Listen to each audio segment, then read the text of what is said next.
Okay. All right. So I guess before we dive in, I kind of just want to give you a background on how I made this or where it came from, the inspiration for it. About a year ago, I got hired as a kind of community college professor. Um, I had a little bit of teaching experience, but they gave me kind of two new preps to make in like a month. And as you can imagine, I kind of had a mental breakdown trying to figure out how to do that. Um, so, I went through that experience and I wanted to create something that was almost systematic for me. So basically what this is kind of how I did it, which is, a lot of it comes from PFF, like my experience working here for the past 2 years. So a lot of it's from learning science. A lot of it's just personal insight and anecdotes about what I found helpful. So I don't want to give you the impression that this is the only way to do it. There are multiple ways you can get to create a good course. But take what you think is helpful, leave what you don't. And I look forward to my hope that it is helpful for the most part. So I did tell you, I'm not going to ask you to engage too much, but I am interested in hearing kind of how much teaching experience people have. And kind of and the reason why I'm interested in this is basically, I just want to know, I guess, where to gear the conversation at times about how much detail to go into or how little detail to go into for certain things, about what's worth leaving in, what's worth leaving out. So how do you do this? If you can either text or go online, so there's a link up there. So polev.com/Noah Ringler 168. If you go to that, you can participate in this, or you can text. So what you do is text 37607. John, yes. I think Holly is grabbing the slides. If not, they will be up at the end. So I can send the link out then. Yeah, or we can just throw it in chat, to be honest. It doesn't make too much of a difference. So, all right, 0 teaching experience, K through 12 for 4 years. Very cool. No teaching experience. All right, just throw it in chat, very little. Okay, so my sense is, so from that, I'm guessing, a lot. All right, so we have a little, a lot, we have everything. All right, so we're a little all over the place. So I'm going to, everything that comes to my mind, I will kind of throw out there. And for those of you who have taught a lot, I very, very, very much welcome your expertise on this stuff. I think when I first started teaching, this is a big question. This is a big thing to tackle. And I'm not going to have all the answers. So please, if you have teaching experience and you know of things that worked well for you, help the others. All right. Here we go. Had a few. Yeah, so my first question for you. All right. What I like doing is I very much kind of like throwing in absurd examples and seeing, what you think. So consider the following task. Bigfoot's boss, Edward, you'll see Edward over here. He's kind of tasked Bigfoot to create a master class on how to find mythical creatures in the wild. All right, so Bigfoot, he's never taught a class before, obviously, because he's been in isolation. So he has his suits now, he's getting ready for it. I guess, what would be your tips? You can throw it in the chat, say it out loud. I guess, what is the beginning steps of kind of building a course? What do you think is most valuable? What to keep in mind? What's worked best for you? I'll give you a few minutes to think about it.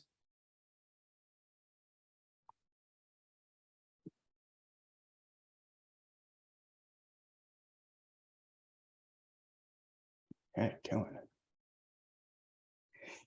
Okay, so I see a few. Identifying topic, college or department student learning outcomes. Al, you may have read my PowerPoint already. Set your expectations. Learning objectives. Aaron, you may have also read my PowerPoint. What would the outcomes be? Sorry. Oh, you cannot see the slides. Is that the case? Oh, they're small. Got it. Give me 1 second then. Sorry about that.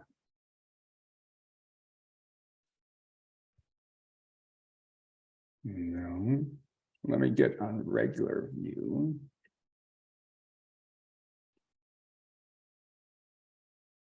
Okay. How are we doing?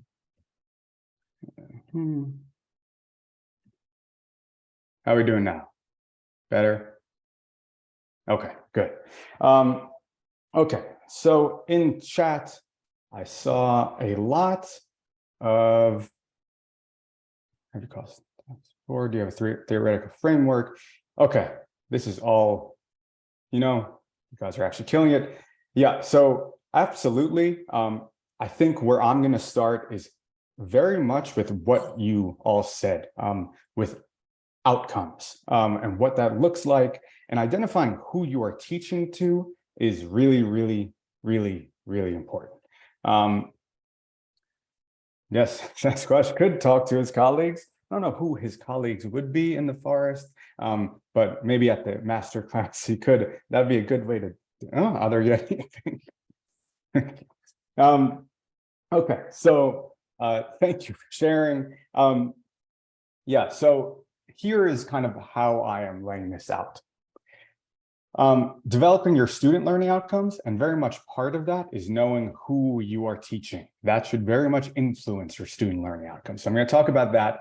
Once you identify your student learning outcomes, well, now you have to figure out what sort of assignments, what sort of activities can help build those outcomes. So we'll talk about that. And then a big thing for me in my struggle with this was finding course material, and creating my content. So a lot of time you'll be given that, other times you won't be. You may or may not have freedom in finding your course content. So we're going to talk about that a little bit. And then we're going to kind of dive into creating your syllabus, building your lectures. And a unfortunate truth, I think, for me is just you're not going to create a perfect class first time around. A lot of this is revising and revisiting your course and getting a good sense of what worked and what didn't. A lot of it relies on feedback from your students. So I can't tell you how many times I'll just be looking at my class and they look dead inside. And then I ask them for feedback on the class and they're like, this is my favorite class ever. Looks can be highly, highly deceiving in classes. So I can't stress how important getting feedback is fairly consistently to this process. Noah, I have a question. Yeah. To what extent can we ask questions of you as you're lecturing today? And do we put up our hand first, or how do you want to? If you put up your hand, it'll probably be helpful, but I very much welcome questions throughout. Okay, can I ask a question now, or maybe it's kind of go for it. Both a comment and a question? People will not always give you true feedback. One, you're the teacher who's going to be grading them, and they're more apt to be favorable towards you to your face. Yeah. And not totally be directly honest. So the question a question might be how to get feedback so that you know it's more likely to be accurate. Yeah. So I do exactly what Michelle just said in chat. I use anonymous surveys. So I really, really value this in my class. So I do it one of two ways. I have an anonymous link on the front page of my Canvas saying, if you have any feedback about something you liked in class, something you didn't like in class, go to this, and it's open throughout the semester.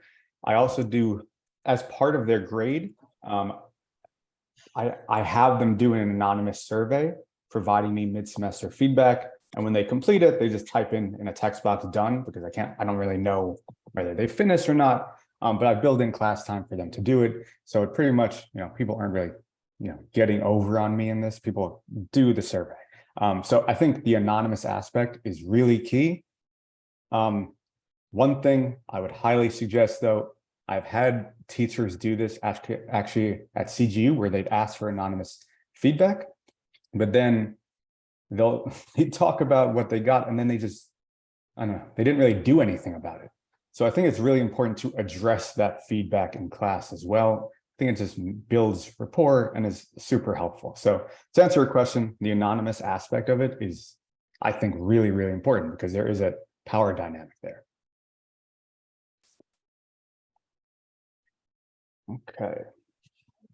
Okay, so step one, all right, you've just been tasked with this kind of big task of creating this course, all right?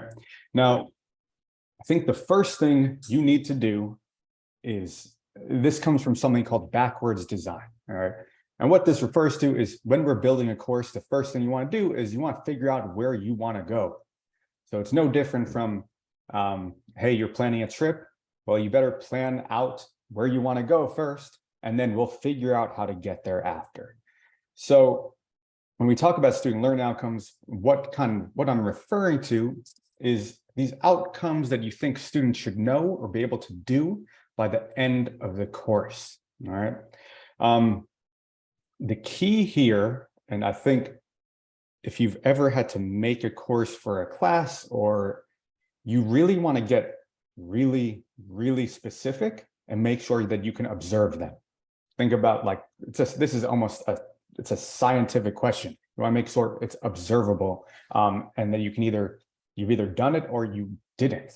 And I guess generally, probably looking to create 3 to 4. That's probably pretty reasonable when you're creating a class.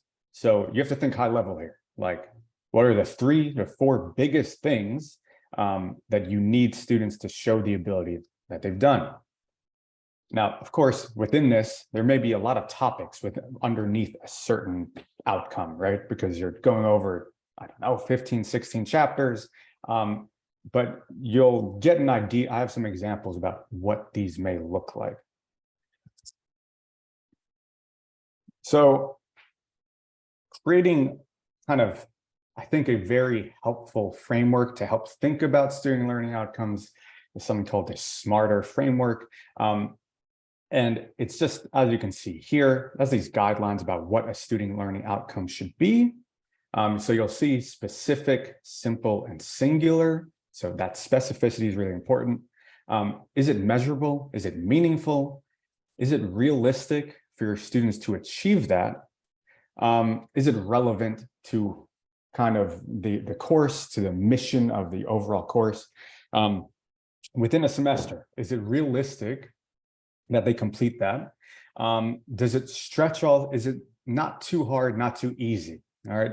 And a key point in this, I think, is just you really want to make sure it's somehow as rewarding and engaging as they can be. Students are not always going to be engaged in what you're talking about, but putting in serious effort into at least trying to make it engaging and finding the real world use within your class is, I think, critical.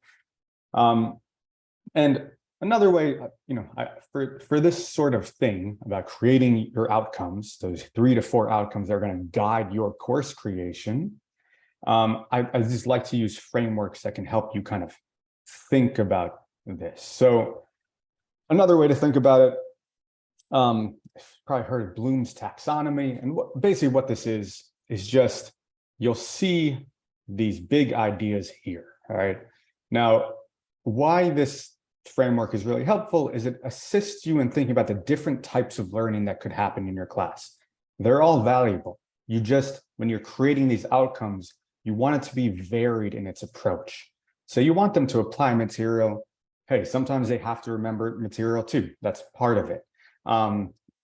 Sometimes you want to get more high level and start evaluating. Why I added this here is that this general point that you just want your student learning outcomes to be varied in the types of learning you're trying to cultivate within your students. You don't want all of your kind of outcomes to be all remembering, all right? You just kind of want a varied kind of group of outcomes here. So I said that there would be examples, and here is kind of my example. So for those of you who kind of don't have any experience teaching, if you go to a school, you'll often be given, sometimes you'll be given these outcomes, sometimes you won't. But again, these outcomes should guide everything you do. So if you're not given them, you will have to make them. And even if you're given them, you might have a few different outcomes in mind that you may want to add. So when I talk about making a good student learning outcome, and I gave you those key ideas, I just kind of want to show you what I mean by that. So a big mistake I often see in evaluating outcomes is you'll see the word understand. This is really common. So students will understand how to conduct an experiment. The feedback you will always get on this sort of outcome is it's not specific enough. How do you measure understanding? So the natural kind of way to improve this is be hyper-specific. So students will identify a question of interest and convert this question into a testable hypothesis. So you can see from A to B how we got a lot more specific. And this second one can be really helpful on guiding the creation of a class because of that specificity. Let's say you're doing math, students will learn statistical analysis. Well, that is obviously your hope, right? But again, what sort of statistical analysis, how do they do it? When you think about what's going to be helpful in guiding your class, you want to be hyper-specific. So students will be able to conduct ANOVA analysis in SPSS. So I think, hopefully, my hope is that those examples give you an idea for step one, that you want to create these hyper-specific learning outcomes, and that should guide your creation. Any questions about this before I move on to step two? Okay.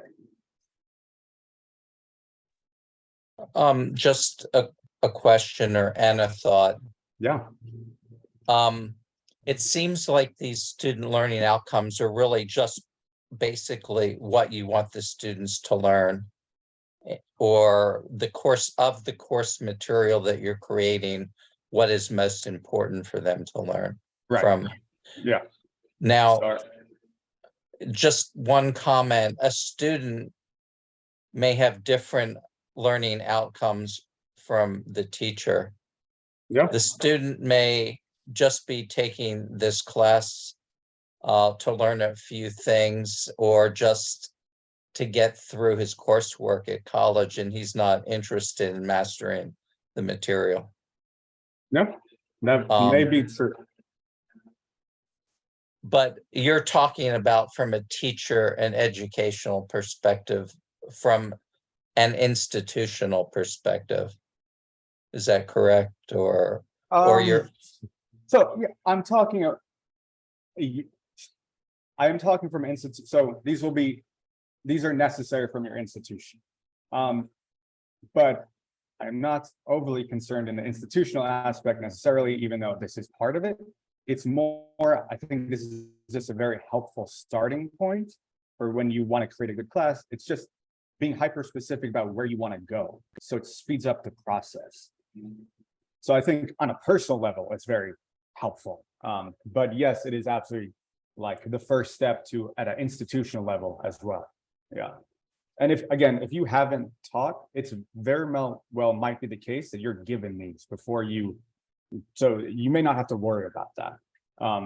But in case you aren't, this is kind of step one. And if you're given them, just focus in on these, and that should guide your creation of a course. Does that answer your question? Yeah. Okay. Yeah, thank you. Yeah. Okay. So step two. So I think step two is, assume that we have these good outcomes. Well, now you know where you want to go. Now the next question is, how do you observe that? How do you know they've gotten there or not?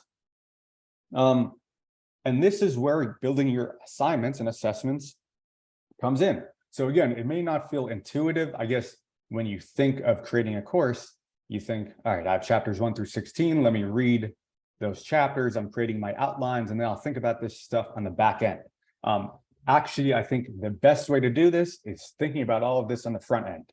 And it will be really helpful in terms of then creating your kind of lectures and all your content along the way. So step 2, to me at least, is building your assignments and assessments. And again, these should be directly tied to those outcomes you made. So your assignment should allow your students to demonstrate that they've reached those learning outcomes. A lot of your outcomes may be a semester-long kind of journey. All right. So let's say let's say you're trying to build, I don't know, have students identify, 3 different approaches to psychology or something. Well, you're going to need multiple kind of assessments to get there. So you're going to have to think about these assessments. You can categorize them in one of 2 ways. They're either formative or they're summative. All right. So formative would mean you are creating assessments that are building skills necessary to get to that end goal. So before you start running, you have to walk. So what are those assessments that are allowing you to walk? All right. So those are your formative assessments. Summative assessments are a lot of these end of the year assessments, or just end of kind of these milestones. All right. So once you've taught your students to run, how are you assessing that? All right. So those are 2 kind of buckets you want to think of your assessments. They're either building skills necessary to get to where you want to go, or you've assumed that you've given all the information, you've taught them enough to that they should be able to demonstrate these skills, and then I'm assessing that. A key thing, and this is where who you teach matters. So I teach at I think in general, you want to allow a lot of flexibility in assignments. I think that flexibility is especially important in an open enrollment institution, for example, or depending on who you are teaching, all of these things, that matters a lot. Your students are not always going to be the same from semester to semester, from institution to institution. So in this way, I think I emphasize surveys a lot. It's something I just value. So before a semester starts, I kind of give a pre-semester survey to get an idea of, I don't know, what are their pronouns? What do they have other obligations outside of school? What is their interest level in the topic? All of those things help me kind of inform the workload that might be reasonable, the flexibility built into assignments.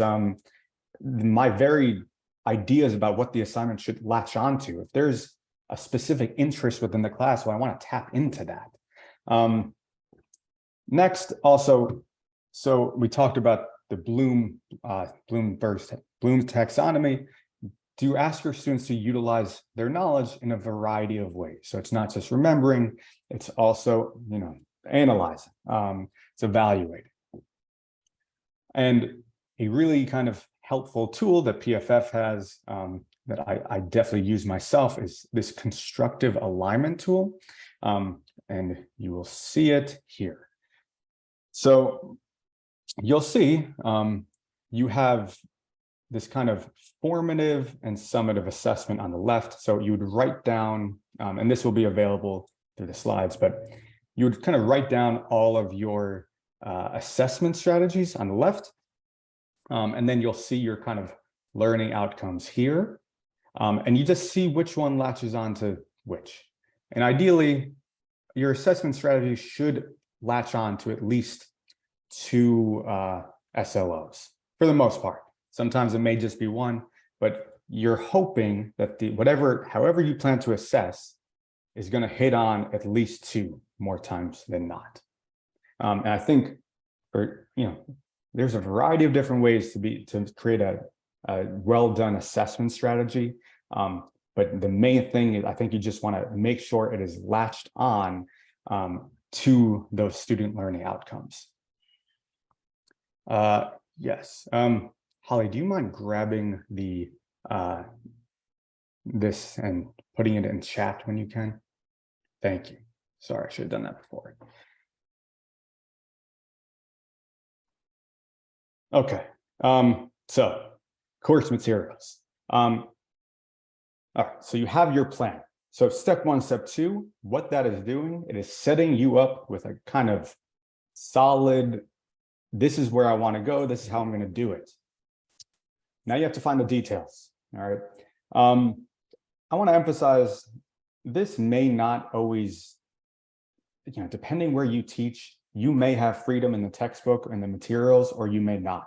I've seen both ways. I would heavily, I think my big tip here is I taught at Northridge, and I had some freedom in the type of textbook I selected. And just these textbooks are, at least for psychology, for like is a research methods course. And there's so many textbooks online, and bringing this material alive for students is mostly in how you present it. The textbook, I don't think, is going to make a huge difference here. So I really, really do strongly believe, and if you can find one, finding an open resource textbook to reduce student cost. I just am a strong believer in it, and there's lots of good ones.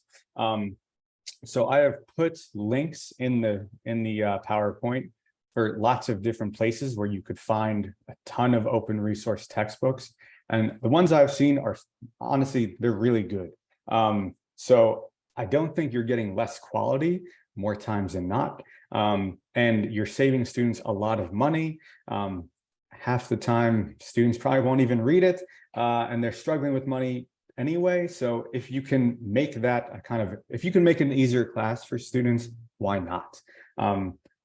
Again, I just want to emphasize, this may not always be an option for you, but when we go into the course material stuff, I think it's preferable to move in this direction. And I think it's just a more equitable way to teach. The one thing I will say, if you are short on time, the paid versions of textbooks sometimes, and some of the open resource, not always, the paid version, like if you buy a textbook, they'll often give you course materials and lectures and PowerPoints along with it, test banks, if you don't have much time to make your own. It depends where you go for the open resource ones. Some of them have those materials as well, but you're not going to have as much help. There's a question about, are many universities open? So I have taught at 3 universities. The community college I work for now is actually encouraging that departments move to open educational resources. I have used them in another one and didn't get any feedback on that. They were fine with it. The other one, they kind of just gave me the textbook, so it wasn't an option I could explore. But I think these open educational resources are peer reviewed by people in the field. So it's not, I think it's pretty well respected amongst universities. So I wouldn't expect that to be a problem, but obviously that may vary from institution to institution.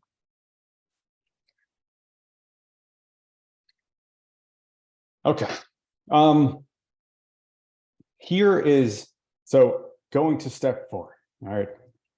We have our kind of where we want to go. We have our assessment strategies. We found our textbook. The biggest thing for me when I had to make when I had to prep these 2 courses in a short period of time, is these next 2 kind of things I'm going to talk about. I think these are where I had my revelations. They may not be what you want to do, but it is just where things that I noticed along the way. I guess, it was a new job, and I felt like I needed to kind of take when I identified the exact topics I needed to touch upon, I felt like I had to take everything from the textbook and teach it. I can't emphasize this point enough, that use the textbook for an outline about the main topics you probably need to talk about. And those are also probably going to be part of your course learning outcomes more times than not. But I wouldn't feel the need to touch on every chapter available. Look at the textbook, look at what topics they talk about, and identify what you think is valuable. And that is important. When you think about, you also want to think about the order of this. So just for example, I have noticed I'm changing the order in my general psychology class, because in the textbook, the first thing that we talk about is how to do research, and then stuff on the brain. I have found that students tend to they get bored out of their mind about the brain talk. Some are super into it. Others just would rather be launched into the sun than discuss this. So what I always find is people apparently are really into serial killers these days, and psychological disorders and all of this stuff. So what I want to do is I want to change the order of these topics, so their first introduction to my class is engaging. So what I'm doing for next semester is I'm starting off the psychological disorder, psychological treatment, incorporating their interests. So then there's more steam as we move on. So when we get to the brain, they'll be kind of bought in by then. So for some classes, this may be possible. For others, the order of the order of the chapters in the textbook is very much on purpose. So it has to build on one another. So look at that and think about what makes sense from an ordered perspective. Also, a thing I very much believe in is when you're thinking about the course content, I am a huge believer in free writing. So what in your course is important? Is there a story that you want to tell by the end of it? And I think if you have that story in mind, it's more easy to think of how the content should go. And to me, that has been a helpful thinking exercise when I'm nailing down the exact topics. Another thing that I have realized over the past year is, and I'm going to talk a little bit about this after, is don't be afraid to go outside of the textbook. I can't emphasize this enough. So I have to talk about social psychology, right? People like social psychology, but what my students are also very interested, because of, they're 18 to 20-ish, well, they are interested in love. So I can incorporate that into the social psychology chapter. I can look at lit reviews, incorporate that. They're interested in social media. I can incorporate that into my class. I think finding a mix between textbook and what student-specific interests are is really important to building a good class. So don't be afraid to add that and mix and match a little. I think that freedom goes a long way. And if you trust yourself to identify those topics of interest, I think your students will appreciate it. They don't want to kind of just learn directly from a textbook only. Are there any questions about this, comments, before I move on to the next step? Okay.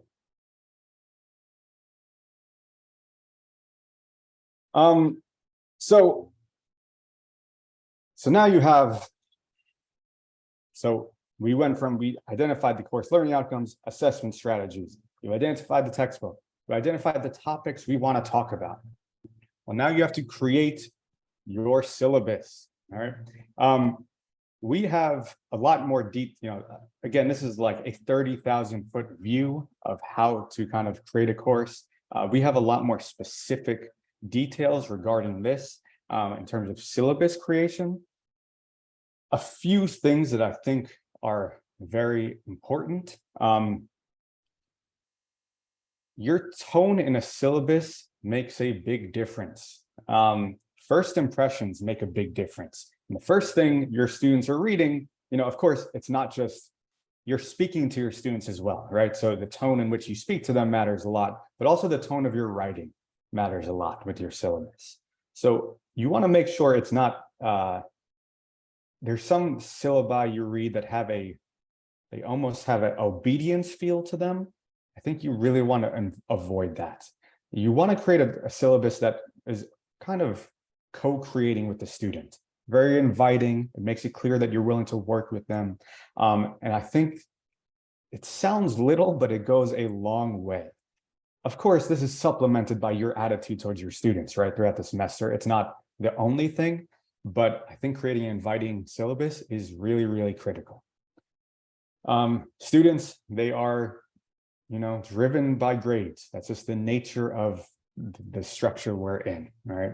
So you want to make sure that your grading criteria, your descriptions of your assignments, all of that is crystal clear on the front end, because if not, you will have lots of disputes later on in the semester and your life will be a pain. So please avoid that at all costs.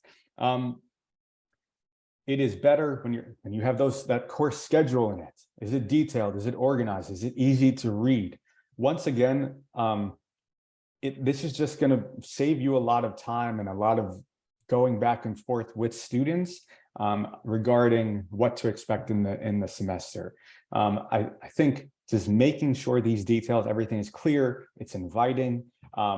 It just helps you avoid lots of other things later on in the semester, lots of questions. You can just refer them to the syllabus where everything's laid out. Even if it's all laid out, you'll have those questions, but you're going to have them reduced a little bit. And this is big, a lot of students are going through a lot of things. I think the more you talk to students, the more you realize that you have no idea what's going on in their lives. I think this is a really important topic to have in mind. Last semester, I had a student who looked like he couldn't have less interest in being in my class. He looked distracted and he looked like miserable in my class. I was like, am I the worst teacher on earth? And mid-semester, I found out that his dad was in the hospital and he was responsible for making all the money. And he just felt overwhelmed. And obviously that was bleeding into his classwork. So all of that is to say, I think it's critical, like truly critical, to in your syllabus to highlight what resources are available to students. And also, like if you have someone on your campus that's like has a food pantry and they're willing to come in and talk to your students about what's available to them, do that. Again, students will not always come to you with what's going on. So you just try to create space and highlight the resources that are available to them. Make sure it's clear that you are willing to help if they are comfortable talking to you. But more times than not, students have no idea what's available to them. So be the teacher that kind of highlights that for them. And I think it's just a very kind thing to do. Also, I said this is like a 30,000-foot view. We have a rubric we use at PFF that how we kind of look at these syllabi. So I've put it here if you want to take a look when you're in this phase. I will say again, sometimes you have to use the university syllabi, and maybe you can just put forth your own policies. Again, varies from institution to institution. And if that's your situation, just for your own policies, be sure to kind of have this tone within them.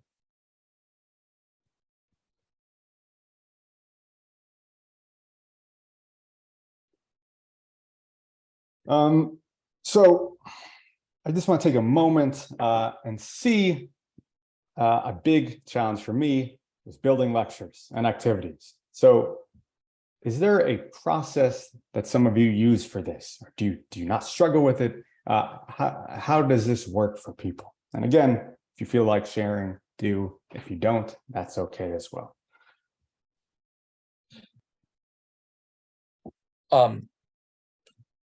May I share? Yeah, you absolutely may. Yeah, I seem to talk a lot. That's okay.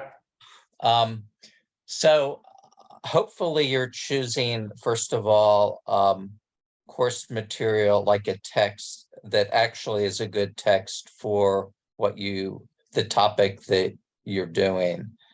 So you can use that text to your advantage by going through it and highlighting what are the most important topics that that students need to know, or that are essential to that general field or course. Yeah. Now I temporarily forgot your initial question, so I want to make sure.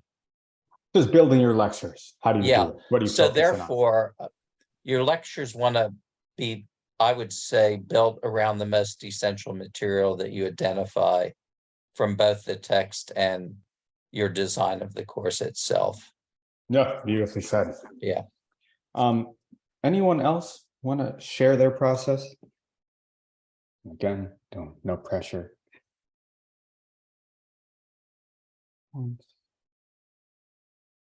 Okay.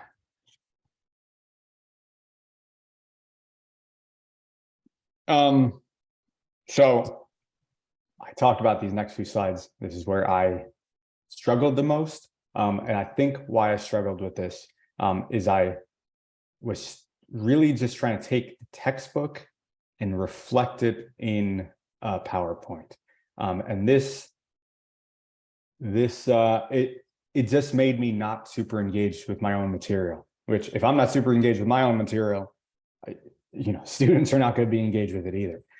So I think something that I found out, at least in my experience, is that it is so important to find your own voice within whatever you're teaching. It is very tempting to feel like you have to teach everything from the textbook, but I don't think you do. I think that's just a expectation I don't know why it's in our heads, but it shouldn't be. Use the textbook, but also use outside sources, videos. If there's I'm teaching about lifespan development, and I obviously like the idea of death is really interesting to a lot of people. So I'm reading literature reviews on death, about the psychology of death and what we know about that, and incorporating that. Again, I talked about how I'm really interested, a big believer in free writes. Like, think about your course. What do you find interesting? What do you find useful? If it's something that you think is useful for students, more times than not, a good portion of your students will find that topic interesting, unless you're super out of touch, which I don't think you are, but maybe. So the main thing here is make it entertaining, make it interesting to you, and I think that will translate more times than not. Free write about the material. What do you find interesting? What knowledge is valuable to have? Like, really spend some time with that. And just don't. I really felt like I was almost a slave to my textbook initially. Do not feel obligated that you have to touch on everything in the textbook. Identify kind of these topics that are critical, and then don't rely on podcasts, books, videos, movies to help supplement that textbook. Just give yourself that freedom when you're building your lectures, your activities, and I think it will go a long way. I've become like a really, really big believer in that, just because of my own experience of it is so tempting to just say, if it's in the textbook, I have to teach it. Don't feel the need to do that. Like, trust your intuition and gut that what you find interesting, what you think is valuable to them, is probably oftentimes more valuable than what some of these textbooks will talk about. And also, if you're doing a survey in the beginning of the semester, you can get an idea about what students find interesting by getting direct feedback from them. And then you can kind of build some of those topics to talk about later on in the semester. So to me, I think when I had to go through this process, this was my biggest realization, and it was so helpful, like to just give myself permission to go outside of the textbook and not focus solely on that, cut out certain chapters, not feel completely obliged to talking about everything within it. And for the most part, there might be, I don't think I haven't had I haven't had my boss yell at me for this. I think we have just a little more freedom than we think we do with this sort of stuff. If that's, I guess that would be the immediate concern. Any comments about this? Thoughts, feelings, existential crises? Okay. Can I interject a thought? You absolutely may, yeah. All right. So ideally, you're selecting a good textbook that covers the essential topics and understands what are the essential subtopics, and what is less essential. And so that textbook should be designed to emphasize the right things of that certain topic. So my thought is, if you're departing too much from the textbook and not using it, you should find another textbook that gets it right, so to speak. Yeah, I agree to some extent. I agree. It's a few things. So one, you don't always have the ability to choose your textbook, but let's say you do. A lot of these textbooks will talk about the same things. And it's not to say they aren't valuable. I think there's just ways to. A lot of textbooks will talk about things at a very high level, and there's some topics that, like, for example, I teach adolescent psychology, and they talk about social media usage. They kind of just will give you a breakdown of, hey, people use Twitter this percent of the time. People use Facebook this percent of the time. And they don't talk much more about that. Well, I can bring in other research I know about the incredible damaging effects social media is having on depression, about how the link between depression and social media usage. And I can go into more detail about that. And I think just elaborating on certain topics and going outside of the textbook can bring some of those ideas more to life. So again, I think it's more as a going outside the textbook to supplement certain ideas rather than replace, if that makes sense. Got you. Thanks. Yeah. Last thing, and again, talking about this is such a huge topic, so I apologize if I didn't go into as much detail on certain things. It's just, how do you talk about building a course from the ground up in an hour? There's lots of components. So the last thing, and I just, we can be very hard on ourselves. Your first time making a course, as much as you would love to make it the best course of all time, to get to a course that's really well done, it may take you a few iterations. It may take a few rounds of feedback. I think it's really, really important to understand that, you've done the hard work probably, but you may want to set aside time you have to keep track of what's going on in the field and think about ways to improve. You also may want to think about journaling throughout your first semester, teaching something and getting a sense of what worked, what didn't. And just never think that you're done with building your course, because it's going to take you a few iterations to get it really well done. Holly, hand raised? Yeah. I just wanted to briefly add something to this about revising, revisiting your courses, because I think that's great advice and everyone should do that. And I actually had an experience just this semester with one of the courses I'm teaching where I think it's, really important, as you were saying earlier, to ask these anonymous polls, to ask your students, what do you think of the course, is a great way to revise and revisit it, but also to ask the right questions when you do that. Because just this semester, originally I asked students, a lot of this course is taken up by feedback time. Do you like that? Do you like that we spend so much time, group sharing and giving each other feedback?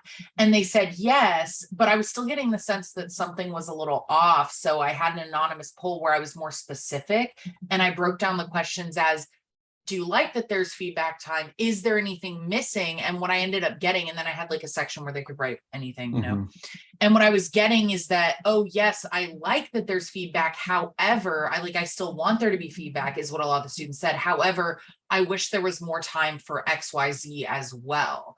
So it became, okay, I need to limit feedback time a little bit more. So I think because I would have gotten that information sooner had I been asking the right questions, not just, do you like that there's so much time on one thing, but also, but could there be more time for something else? Or do you have any other suggestions? So I think this idea of revising, revisiting is super important and great, but also just to be sure you're asking the right questions. Yes. Yeah. Thank you for that specificity. That is super important. Yeah, you have to know that you're asking the right questions, and sometimes that your ego is not getting in the way of asking those questions, and you're open to feedback. You know, sometimes you get feedback and you don't love it, but it makes you hopefully better in the end. Stephanie asked, do you have some examples of your favorite types of assignments? Stephanie, are you in psychology? Because if you are, I do. If you're not, I do have a website that has, oh, you are. Yes, I have a ton of assignments that if you give me your email, I can absolutely send you. If you go to the APA website, they have like lesson plans for like all the general psych ones, and they have activities. Some of them are really good, like we talked about different types of learning and conditioning, and I got to shoot kids with a water gun, and they were having a great time. It's like their favorite thing ever, because that's better than hearing me talk. So yes, I will definitely send you some activities. If not, if you aren't in this, active learning is just when you can do it, do it. And that could be something as simple as free writes in the middle of your lectures. It could take up whole class periods and debates. I can look for the website I use. It has like 222 different types of active learning stuff, and I can post that in chat if you give me a second. Just last few things. So if you kind of want to talk about this stuff, want help on anything, building your courses, you can talk to a fellow one-on-one, and hopefully we will be helpful and kind of guide you through that process. We have 50 billion different types of media. I cannot keep track of it. So if you are interested in kind of seeing what we're up to, I guess we're changing our name actually, so this might be updated soon. But we have a Twitter, LinkedIn, this whole thing. And there is a webinar coming up, Beyond Teaching and Research, that just talks about kind of service and committees, and that sometimes feels like a very ambiguous idea, but getting the specifics about exactly what that means. So that's coming up on November 9th.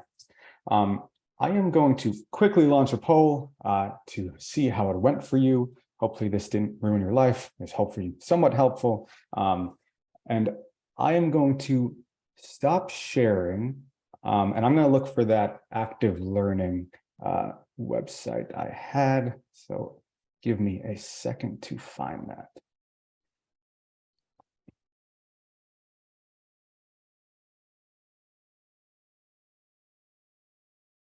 Here it is.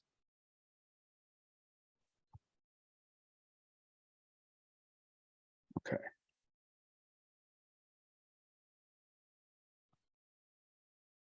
Okay.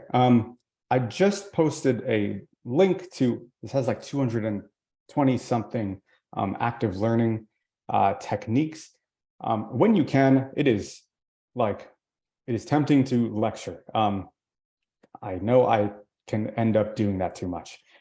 So I think it's just, when I think of active learning, it can sometimes feel very, like, I know that's good, but what does that actually mean? So that website will give you like specific techniques about some of the things you can do. And I think it was just very helpful to kind of get an idea regarding that. So hopefully that is helpful for you. Any questions, concerns?